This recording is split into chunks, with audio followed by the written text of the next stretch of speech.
Hi, my name is Meredith Sharp, and I'm a dental hygiene student at the University of Tennessee. My assignment was to discuss a patient with tuberculosis, or what we know is TB. Tuberculosis is a chronic, infectious, and communicable disease. The incident has increased in population groups with a high prevalence of HIV infections and is considered an AIDS-defining illness. Transmission is transmitted by airborne droplet nuclei from saliva or sputum and carried through coughing, singing, or sneezing from individuals with pulmonary or laryngeal tuberculosis. The diagnosis can be through a chest radiograph, sputum sample culture for acid-fast bacilli, and physical examination. The incubation period is between 2 to 10 weeks. TB skin test does not determine clinically active tuberculosis, and lymph nodes may be enlarged, which we as dental hygienists would be able to tell from an extraoral exam. Okay, my fictional patient is a 31-year-old female. She's a type 1 difficulty A, and her medical conditions consist of hypertension, high cholesterol, and tuberculosis. Medications include Benicar, 20 milligrams one time a day, Lipitor, 20 milligrams one time a day, isoniazid, or INH, and rifampin. Okay, the dental considerations. It's important to monitor the patient's blood pressure when taking Benicar or Lipitor. Isoniazid, you have to have a medical consultation that's required to assess disease control, and patients with active TB are to not be treated. Rifampin, normally with lacrimation and excretion, it may be read while taking this medication. Isoniazid and rifampin, the exam for evidence of oral signs of disease is critical, and patients on chronic drug therapy typically have reduced healing response with an increase of infection and bleeding. Oral manifestations include lesions on the tongue that are painful, deep, and irregular. These ulcers are typically seen on the dorsum of the tongue, but can also occur on the palate, lips, buccal mucosa, and gingiva. A biopsy can be done to give an accurate diagnosis.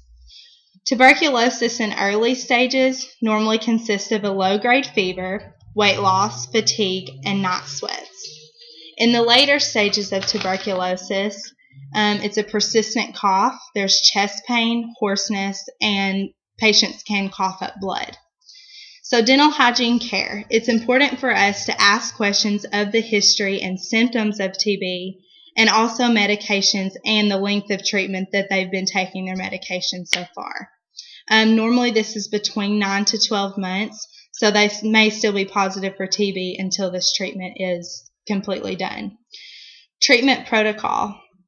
Due to extreme, because TB is so contagious, we must recognize the signs and symptoms of active disease, follow standard procedures of infection control, and determine whether to treat or refer to a clinic where transmission-based precautions can be followed.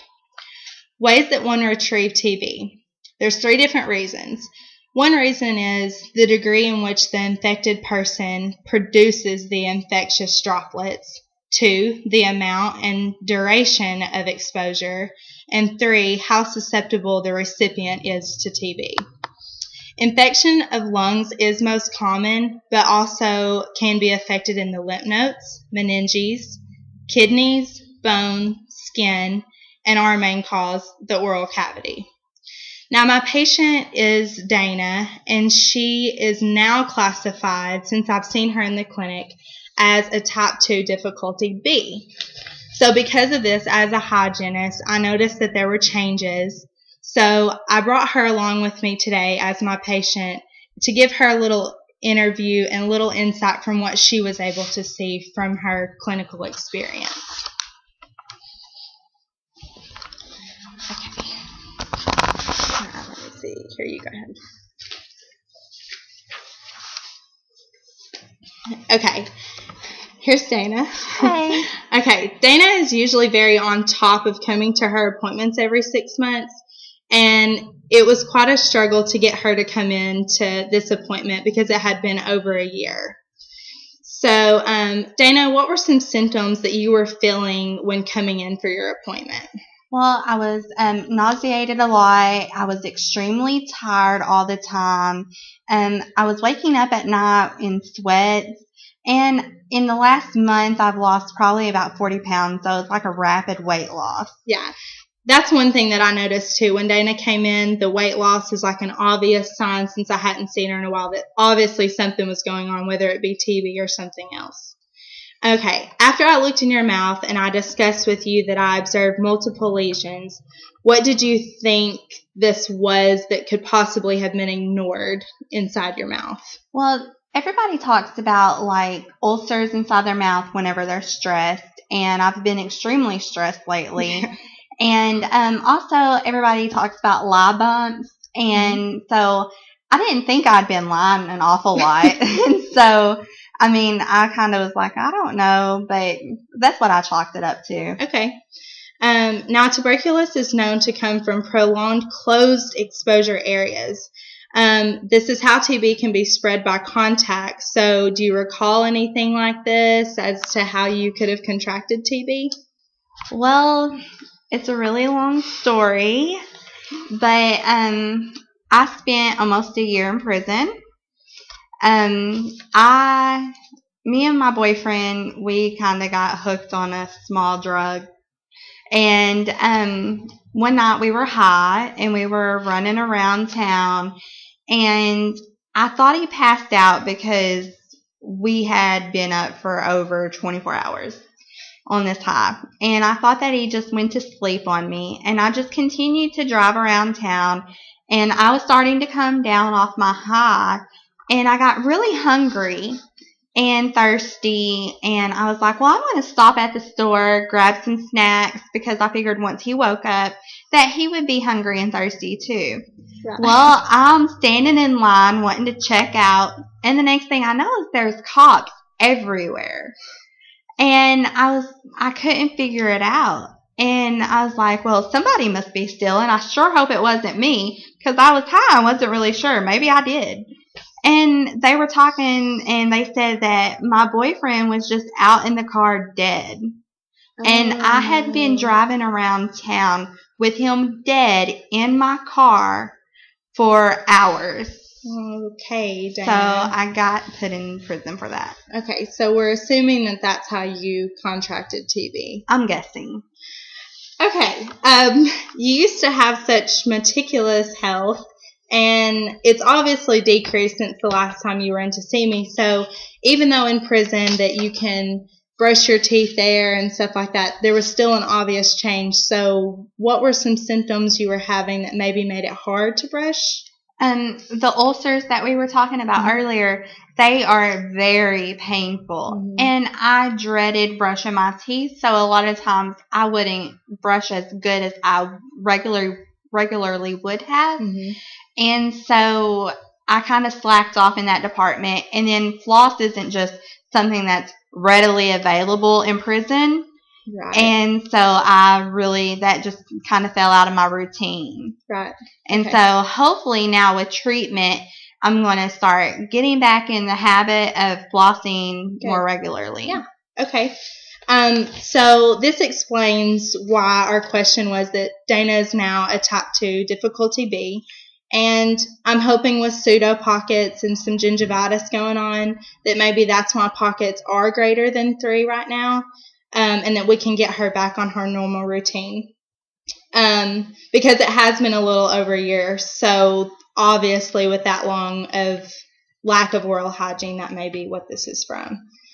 Okay, so how did you feel when I suspected TB and advised you to get a biopsy of the lesion in your mouth?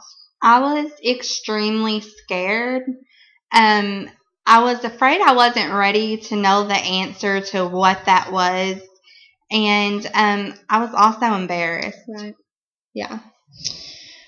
So now during this long process, we must continue this meticulous oral hygiene care for your treatment and beyond after that. An adaptive device that you could use would be an electric toothbrush. Oh, okay. And as long as we keep proper plaque control, we're hoping that these manifestations don't worsen into anything more than that. And now that you're currently being treated, do you feel like that you're more ready to get back into your, I mean, it sounds like you are, but are you ready? Yes, I'm so excited about it.